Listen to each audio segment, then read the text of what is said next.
on either the improvement of the yield or protection of the crops which they are growing. So I think those type of analysis, I'm not talking about MSSRF alone, but all of us who are doing this type of technology intervention, we also need to look at a social audit or a type of impact audit of all the technology options. Then only it can be replicable and we can learn the lessons where we can make it much more practical.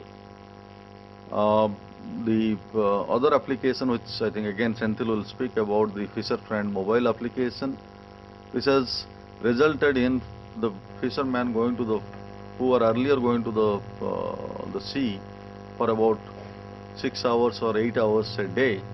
Now based on the information available with the handheld mobile or GPS enabled phone, they have now can get the similar fish catch in about 2 hours time. So essentially they are saving about 6 hours of their time instead of, without going to the sea.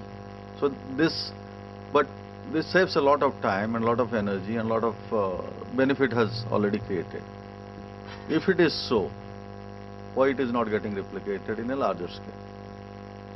If some farmers or some fishermen have seen the benefit that this is wonderful technology, this saves their time, it gives them more income in a particular time period.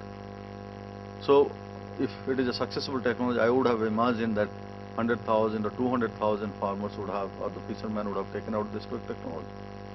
Here the concern comes is the use of the handsets, which has to be waterproof, and that is a costly affair.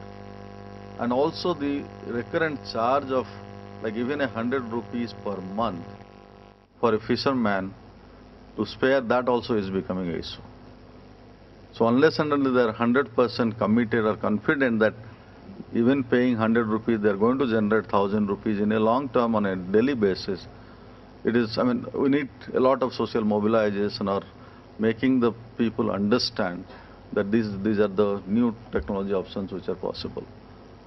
So essentially what we are talking about, what I could take it from the yesterday, whatever the discussion had, but at the same time, back of my mind, whatever the foundation work we have been doing.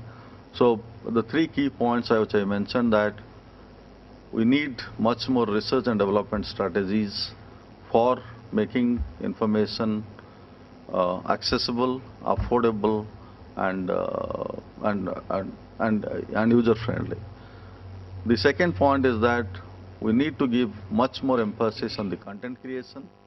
The content has to be location specific, it has to be demand driven, and also it has to be dynamic.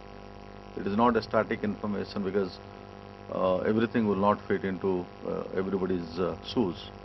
And third and most important factor is the capacity building of the target communities for adopting these particular technologies.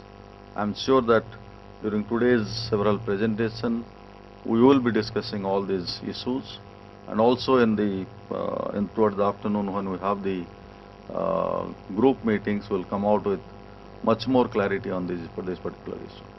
Thank you very much. Thank you, sir.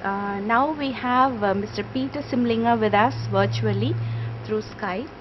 He's the director of IIID, and he's an instrumental in founding the International Institute for Information Design. Let us hear from Mr. Peter.